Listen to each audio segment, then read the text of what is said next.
rápido, né, Josias? Como você destacava aí, foi 9, 10 dias atrás o atentado contra o Trump, já não se fala mais disso. Agora, então, com esse ponto, Sakamoto, da gente falando do discurso da Câmara, a gente viu ali ela falando de resgate da classe média, de aborto também, que é uma pauta que o Trump pesteia bastante para falar, a questão das armas.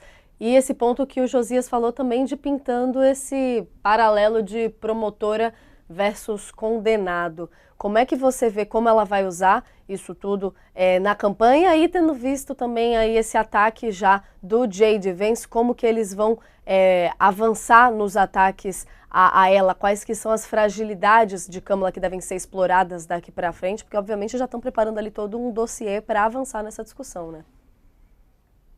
Bom, Natália, a Câmara tem uma pedreira muito grande pela frente, né? Apesar das eleições serem apenas no dia 5 de novembro, nos Estados Unidos você pode, inclusive, começar em alguns estados, começar a votar antecipadamente a partir de setembro, né? Então ela tem a Convenção Nacional Democrata em agosto, e isso inclusive acelerou o processo democrata na direção do óbvio. Os governadores que estavam apontando como possíveis presidenciáveis vão dando lugar para ela e disputando a vice dela, né? Provavelmente que deve ficar com algum governador de algum dos estados pêndulo, aqueles estados que não são nem democratas nem republicanos, ora pende para um lado, ora pende para o outro, e que quem vai de fato definir a eleição. E aí e puxa um ponto importantíssimo, porque apesar de pautas historicamente democratas serem pautas importantes, como mesmo a questão do direito ao aborto, que entrou em pauta quando a Suprema Corte dos Estados Unidos revogou a antiga decisão Roe versus Wade, que na prática garantia eh, o direito ao aborto, né, em nível federal, deixando agora para que cada estado legisle sobre a questão. Isso enfureceu muita gente, a direita e a esquerda, exatamente por conta de tolher a liberdade individual das mulheres que havia sido conquistada décadas atrás para esse tema.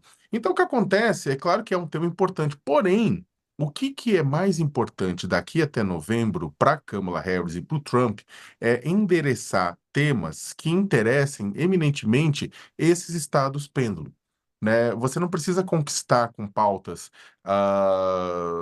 progressistas Nova York e Califórnia, porque Nova York e Califórnia vão dar vitória para Kamala Harris. Tampouco você pega alguns estados do meio oeste americano que são eternamente republicanos, ele não adianta. Você pode distribuir ouro em pó, que eles vão votar com os republicanos. Então, são os estados pêndulo que fazem a diferença. E boa parte dos estados pêndulo estão numa região chamada Rust Belt, que é a cinturão da ferrugem, onde se concentra, né, onde outrora pujante desenvolvimento industrial, hoje se concentra regiões muito empobrecidas de operários, de trabalhadores americanos que perderam muito, que cresceram em determinado momento da história, mas depois perderam muitos recursos e dinheiro. É para eles que, inclusive, o Trump destina dois argumentos, duas narrativas, né, do seu discurso. O primeiro, a questão da imigração. Os imigrantes trazem violência, os latinos, mexicanos roubam empregos. Empregos esses que migraram para a China, né, através da globalização. Então, o Trump questiona essa questão da globalização, questiona o livre mercado, questiona tudo isso e fala: ó, os empregos foram para a China, eu vou trazer de volta, eu vou fechar os Estados Unidos. A Kamala Harris vai ter que, na verdade, mais do que o aborto, mais do que a questão, inclusive, da democracia, que é importantíssimo. Do outro lado, tem um golpista que tentou um golpe de Estado de 6 de janeiro de 2021, né? Não confundir com o nosso golpe, tentativa de golpe de Estado de 8 de janeiro de 2023, mas ele tentou lá, empurrou os seus seguidores para atacar o Congresso. A gente copia muita coisa também.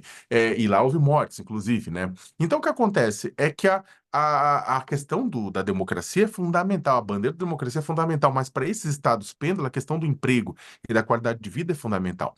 E o que a gente teve para finalizar? Durante o governo Biden, a gente teve uma melhoria, o crescimento da economia, redução do desemprego, melhora da renda, mas os preços estão muito altos, principalmente da manutenção básica da qualidade de vida, de aluguéis, de hipotecas, tudo isso está muito alto, está difícil.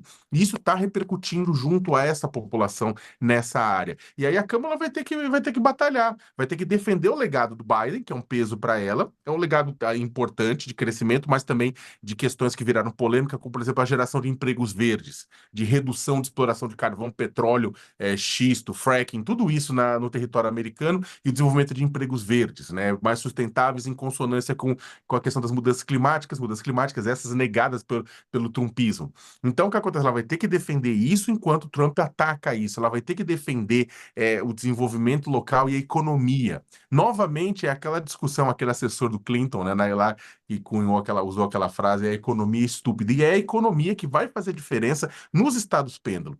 É essa o principal debate que esses estados querem saber. Como é que vai ficar a minha vida depois de 5 de novembro? Se Kamala Harris conseguir convencer de que ela vai dar uma continuidade ao que o governo Biden fez, melhorando inclusive a percepção de qualidade de vida, leva. Caso contrário, teremos mais 4 anos de Trump.